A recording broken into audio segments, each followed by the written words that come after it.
സ്വാഗതം. ഈ യോഗത്തിന്റെ അധ്യക്ഷനായ പ്രിൻസിപ്പൽ വിക്രം സാറിന് സ്വാഗതം.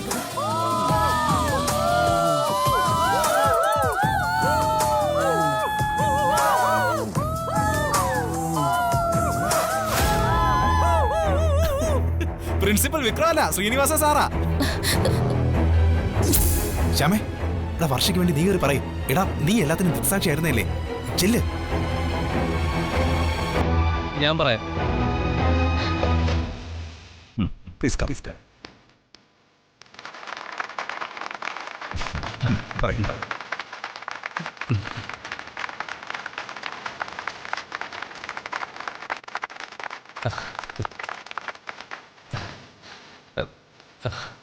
ആ സംഭവത്തിന്റെ ദൃക്സാക്ഷിയായിരുന്നു ഞാൻ. സോഷ്യൽ വർക്കിന്റെ ഭാഗമായി പ്ലാസ്റ്റിക് രഹിത ബീച്ച് ക്യാമ്പയിൻ നടക്കുന്നതിനിടയിലാണ് വർഷ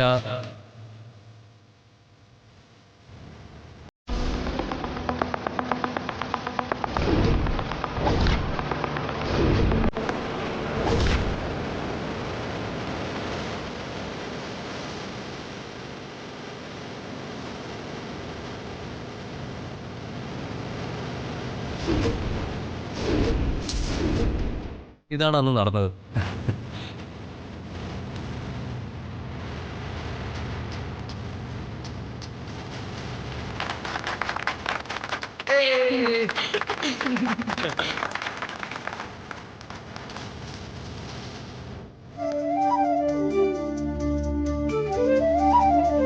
അടുത്തത് പുരസ്കാര സമർപ്പണമാണ്. വർഷയെ കോളേജ് നൽകുന്ന ഗാലൻട്രി പുരസ്കാരം ഏറ്റുവാങ്ങുന്നതിനായി ക്ഷണിച്ചുകൊള്ളുന്നു.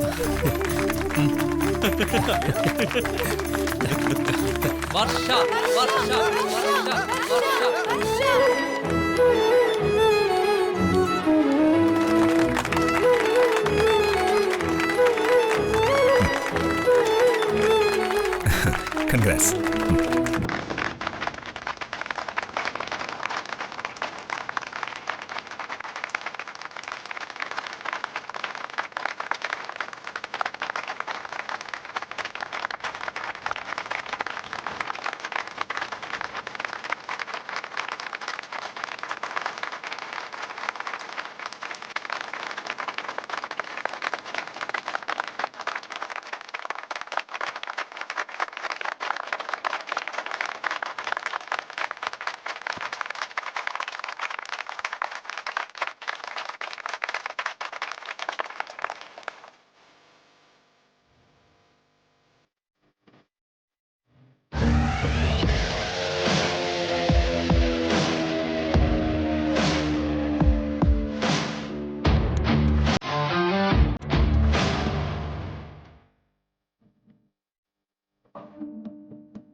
വർഷ എന്താ വരാൻ വൈകുന്നേ?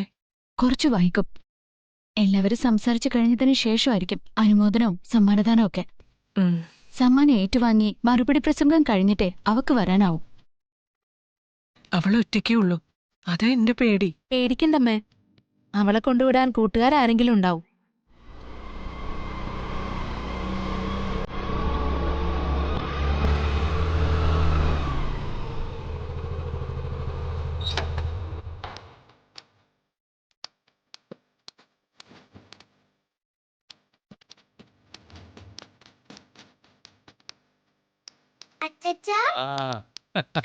നമ്മള് വന്നേ.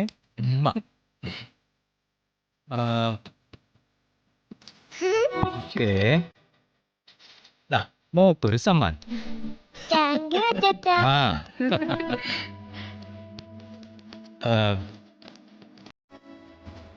ഇത് വർഷമോൾക്കുള്ള ഗിഫ്റ്റാ. മാധവേട്ടൻ ഗിഫ്റ്റ് വാങ്ങുമെന്ന് ഞാൻ തീരെ പ്രതീക്ഷിച്ചില്ല. വർഷാനിക്ക് കൊടുക്കാൻ വന്ദനാമ്മയ്ക്ക് ഗിഫ്റ്റ് വാങ്ങിയാലോ അച്ഛാ? ആണോ? നന്നായി. മാധവ, നിന്റെ ആമക്കളും കെട്ടിയോളുമാരും കൂടി സംഘം ചേർന്ന് ഗിഫ്റ്റ് വാങ്ങില്ലെന്ന് തീരുമാനമെടുത്തു. ആ സുചിത്ര ആ കൂട്ടത്തിലില്ല കേട്ടോ. ദുഃഖങ്ങൾ ഒരുപിടിയല്ലേ ദൈവം നമുക്ക് തന്നത്. അതിനോടൊപ്പം വല്ലപ്പോഴും ഇതുപോലെ സന്തോഷിക്കാനുള്ള അവസരങ്ങളും തരും. വർഷയുടെ നേട്ടത്തില് നമുക്ക് ഒരുമിച്ച് സന്തോഷിക്കാം. മാധവേട്ട, ആ, അവള് വരാൻ വൈകുന്നല്ലോ. അവളിപ്പോ കോളേജിലെ ഹീറോയിൻ അല്ലേ, അവളിങ്ങ് വന്നോളും. ഓ, എന്റെ കുട്ടിയെ കാത്തോളണം എന്റെ ഭഗവാനെ കൃഷ്ണ.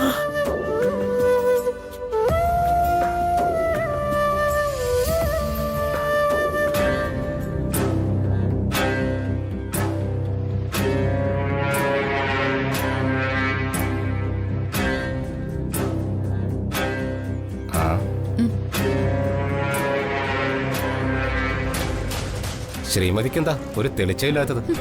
തെളിച്ചുള്ള കാര്യങ്ങളാണോ ഇവിടെ നടക്കുന്നതൊക്കെ? ഇപ്പൊ എന്ത് ദുരൂഹതയെ കുറിച്ചാ നീ പറയുന്നത്? നിങ്ങളുടെ അച്ഛൻ ഭാര്യ സമേതം എവിടെ പോയതാന്നറിയോ? ഹരിതയുടെ ഭർത്താവ് മനോജിന്റെ വീട്ടിലേക്ക്. ആയിക്കോട്ടെ, അതിലെന്താ ദുരൂഹത? അങ്ങനെ ആട്ടി ഇറക്കിയവരുടെ വീട്ടില് നിങ്ങളുടെ അച്ഛൻ പോയതെന്തിനാ? എന്താ അതില് ദുരൂഹതയൊന്നുമില്ലേ? അതിലൊരു ദുരൂഹതയും ഞാൻ കാണുന്നില്ല. ശത്രുക്കളോട് സൗഹൃദം കൂടാൻ അച്ഛൻ പോയെങ്കിലേ അത് ഭാവിയിൽ എന്തെങ്കിലും നേട്ടം പ്രതീക്ഷിച്ചിട്ടായിരിക്കും. ഇങ്ങനെ ഒരു ജന്മം വാലും തുമ്പും ഇല്ലാത്തവനോട് സംസാരിക്കാൻ വന്ന് എന്നെ പറഞ്ഞാ മതിയല്ലോ. ഏട്ടത്തി,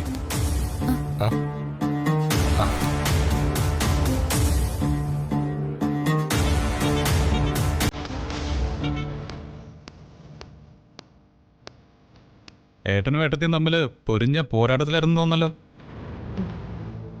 ഏയ്, അങ്ങനെയൊന്നുമില്ലടാ. എന്നെ ഒന്നിനും കൊള്ളാത്തവനായി എല്ലാവരും അവഗണിക്കുന്ന സ്ഥിരം പല്ലവിയാ ഇവിടെ പാടിക്കൊണ്ടിരിക്കുന്നത്. ഏട്ടത്തി, ഒരു രാഷ്ട്രീയക്കാരന്റെ ഭാഷ തന്നെ പറയാം. ഏട്ടത്തിയുടെ പരാതി തികച്ചും അടിസ്ഥാനരഹിതമാണ്. സമയമാവുമ്പോൾ താൻ അർഹിക്കുന്നതിനേക്കാൾ ഉന്നതമായ പദവിയിൽ ഏട്ടനെ അവരോധിക്കുമെന്ന് ശക്തമായ ഭാഷയിൽ ഞാൻ ഊന്നി ഊന്നി ഊന്നി പറഞ്ഞുകൊള്ളുന്നു.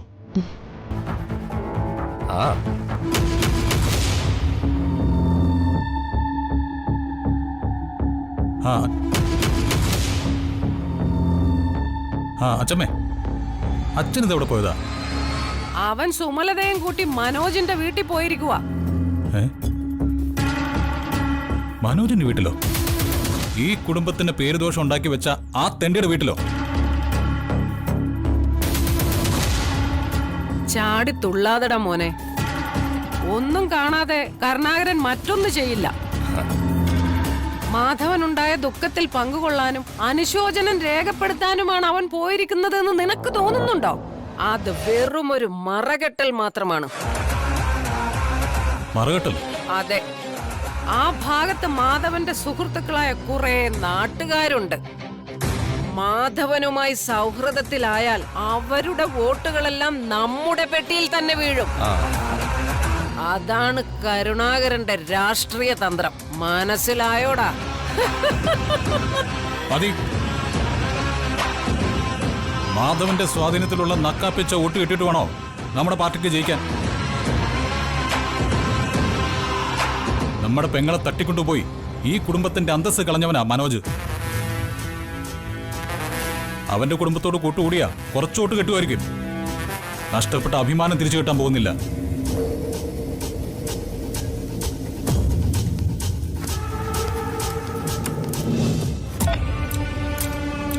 അച്ഛമ്മേ, ഇതിന്റെ പേരില് അനിയൻ കലകച്ച് പിരിയോ? എവിടെ? ഇതൊക്കെ വെറും താൽക്കാലികമായ അഭിപ്രായ വ്യത്യാസം മാത്രമല്ലേ?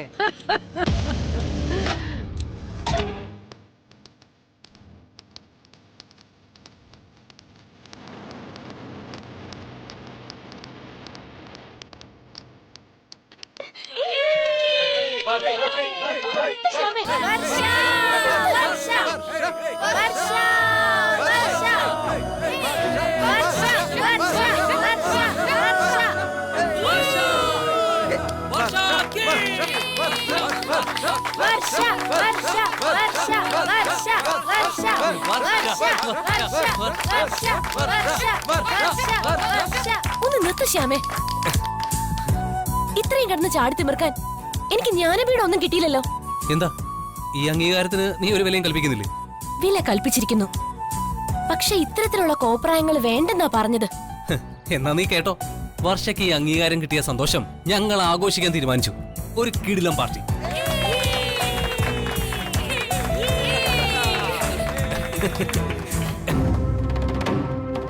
വിക്രം സാർ.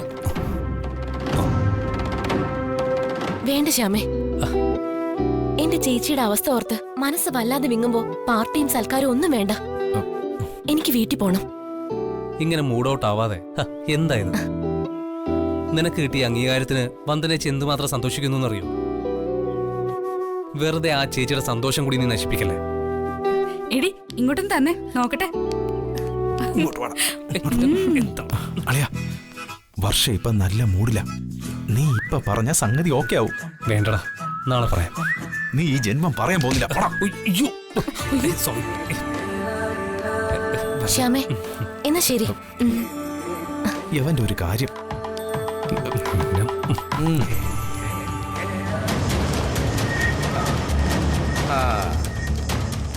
നിക്കളിയോടെ ഒന്നും നോക്കണ്ടടി. പച്ചോടാ. ധീരതയ്ക്കുള്ള മടലും പിടിച്ച് വീരപുത്രിയായ വർഷ അവളെ ചുറ്റിപ്പറ്റി കുറെ ചേറ്റകളും.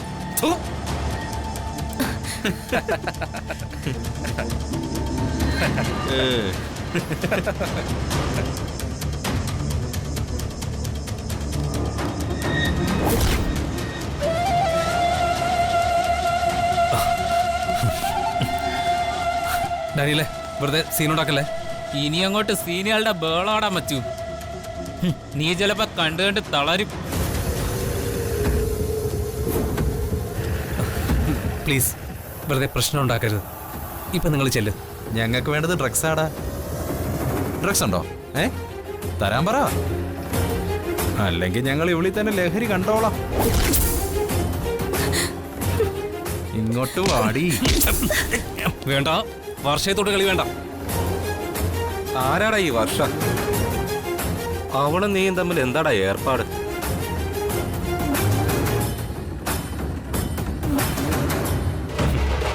ഏർപ്പാടെന്താണെന്ന് ഞാൻ നിനക്ക് പറഞ്ഞുതരാം. പക്ഷേ നീ വെക്കും പോവാൻ.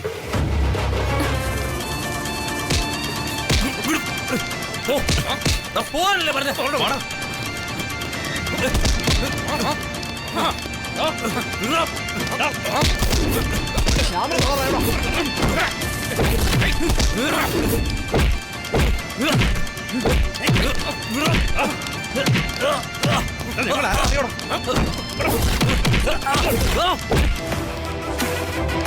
ഓക്കെ, കോളേജിലേക്ക് ഇനിയും വരണം. താങ്കളുടെ പ്രസംഗം വിദ്യാർത്ഥികൾക്ക് എനർജി പകർന്നിട്ടുണ്ട്. കോളേജ് ഫംഗ്ഷൻ ഞങ്ങൾ ഉദ്ദേശിച്ചതിനേക്കാളും കൂടുതൽ പെർഫെക്റ്റ് ആയി. അതിന് കാരണം താങ്കളുടെ സാന്നിധ്യം തന്നെ. Thank you. എല്ലാം ദൈവാനുഗ്രഹം. മയക്കുമരുന്ന് സൃഷ്ടിക്കുന്ന വിപത്തിനെ കുറിച്ച് കുട്ടികളെ ശരിക്കും ബോധവൽക്കരിക്കണം. ഈ ലഹരി ക്യാമ്പസിൽ നിന്ന് തുടച്ചു മാറ്റണം. അതിനായി നിരന്തരം ബോധവൽക്കരണ ക്ലാസുകളും മറ്റു പരിപാടികളും ഒക്കെ കോളേജിൽ നടത്തണമെന്നാണ് എന്റെ അഭിപ്രായം. തീർച്ചയായും. ഇനി എത്ര തിരക്കുണ്ടായാലും അതൊക്കെ മാറ്റിവെച്ച് ഞാൻ വന്നിരിക്കും. എന്താ പോരെ? ഓക്കെ, അപ്പൊ കാണാം. അപ്പൊ എല്ലാം പറഞ്ഞോളെ. ഓക്കെ.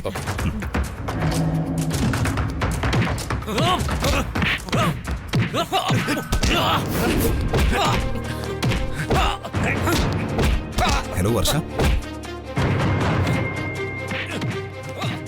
വർഷ ഇതുവരെ പോയില്ലേ? ഞാൻ വീട്ടിൽ ഡ്രോപ്പ് ചെയ്യാം. വേണ്ട സർ, താങ്ക്സ്. ഹേയ്, ഇന്നത്തെ VIP വർഷ. ഞാൻ ഡ്രോപ്പ് ചെയ്യാന്നേ. വരൂ, ഞാൻ ഡ്രോപ്പ് ചെയ്യാം. വാ.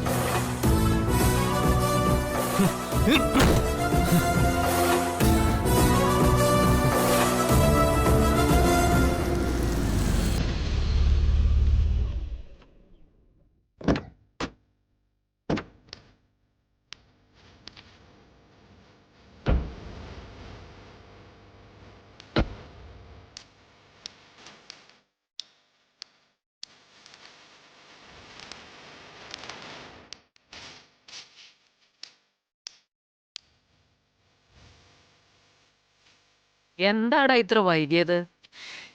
എൻ്റെ അമ്മേ, അവിടുത്തെ അവസ്ഥയും സങ്കടങ്ങളും ആശങ്കകളും ഒക്കെ കണ്ടപ്പോ വല്ലാത്ത വിഷമം തോന്നി.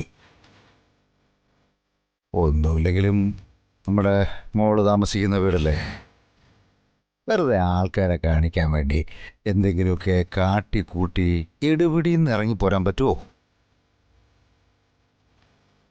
ചുരുക്കത്തിൽ വെറുതെ ഒരു ദുഃഖപ്രകടനത്തിന് പോയ ഞങ്ങൾക്ക് ആത്മാർത്ഥമായിട്ട് ദുഃഖിക്കേണ്ടി വന്നു, സത്യം. പിന്നെ ഓണസദ്യയും കൂടി കഴിക്കേണ്ടി വന്നു. അതേതായാലും നന്നായി. അവരൊക്കെ മാന്യമായിട്ട് പെരുമാറിയോ അമ്മേ? എന്താടാ ഇത്ര സംശയം? അവരുടെ ദുഃഖത്തിൽ പങ്കുകൊള്ളാൻ പോയില്ലായിരുന്നെങ്കിൽ അത് വലിയ തെറ്റായി പോയനെ.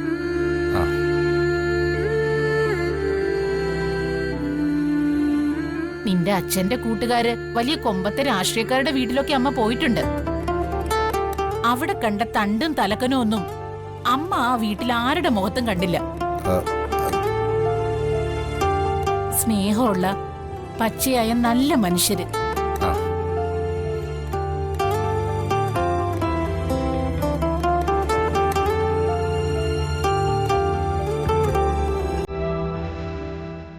അമ്മ മരുമോന്റെ വീട്ടിലെ വിശേഷങ്ങൾ വിളമ്പായിരിക്കും. എന്താടാ നിനക്കൊരു രസിക്കാത്ത മട്ട്? രസിക്കാത്ത കാര്യം ചെയ്തതുകൊണ്ട്.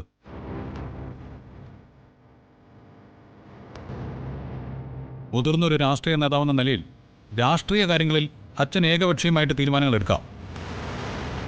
കുടുംബത്തിലത് പാടുണ്ടോ?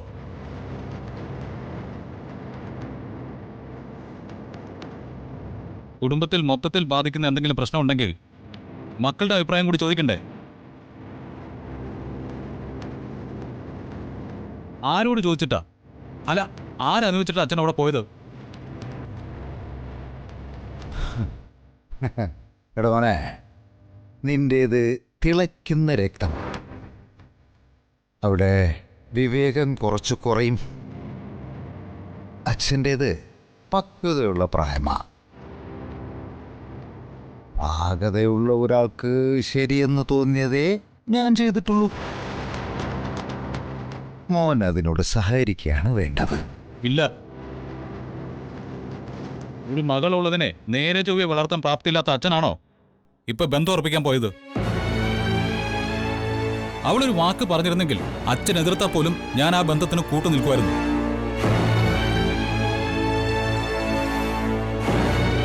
നാണവും മാനവും കെടുത്തി രായ്ക്ക് രാമനെ തട്ടിക്കൊണ്ടുപോയതാ ആ വൃത്തികെട്ടവൻ. തലതിരിഞ്ഞ ആ തെന്റോട് ആർക്ക് വേണമെങ്കിലും ക്ഷമിക്കാം, സഹകരിക്കാം. എനിക്കതിന് കഴിയില്ല.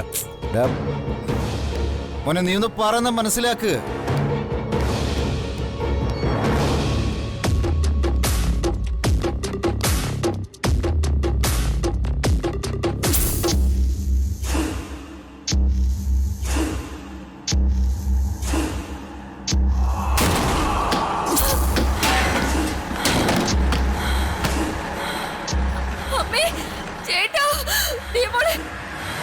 എനിക്ക് വന്ദനമ്മേ വേണം.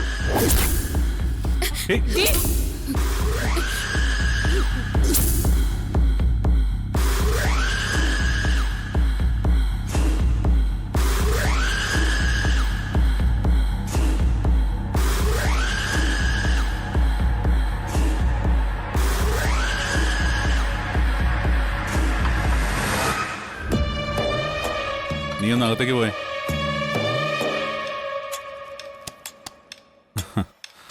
അങ്ങനെ നിന്റെ അമ്മയുടെയും രാജീവിന്റെയും ഡെത്ത് സർട്ടിഫിക്കറ്റ് കിട്ടി. നോക്ക്, ഈ സർട്ടിഫിക്കറ്റിന് വരെ കോടികളുടെ മണമാണ്. കഷ്ടം. ഇത്രയ്ക്ക് തരം താഴ്ന്നു പോകരുത് മനുഷ്യൻ. മരിച്ചതെന്റെ പെറ്റമ്മയും കൂടപ്പിറപ്പും ആണെന്ന് സാഗർ മറക്കരുത്. എന്റെ നെഞ്ചിലെ നീറ്റിൽ അടങ്ങിയിട്ടില്ല ഇതുവരെ. അതിനിടയിലാണ് സ്വത്തിന്റെ കണക്കും പറഞ്ഞ് വളരെ ചീപ്പായി പോയി. അയ്യോ മോളെ, ഞാൻ ഉദ്ദേശിച്ച അതല്ല. ഈ വീട്ടിലേക്ക് വന്ന് കയറിയപ്പോ തന്നെ അമ്മയുടെയും രാജീവളിയുടെ കാര്യം ഞാൻ ഓർത്തേ ഉള്ളൂ. പിന്നെ ഈ കാണുന്ന സ്വത്തുക്കളൊക്കെ വെറുതെ ഉണ്ടായതല്ലല്ലോ. നിന്റെ ഏട്ടൻ ചോര വിയർപ്പാക്കി ഉണ്ടാക്കിയതാ. അത് നഷ്ടപ്പെട്ടു പോകാതിരിക്കാൻ വേണ്ടി ഞാൻ വേണ്ട. നഷ്ടങ്ങളൊക്കെ എനിക്കല്ലേ സംഭവിച്ചത്.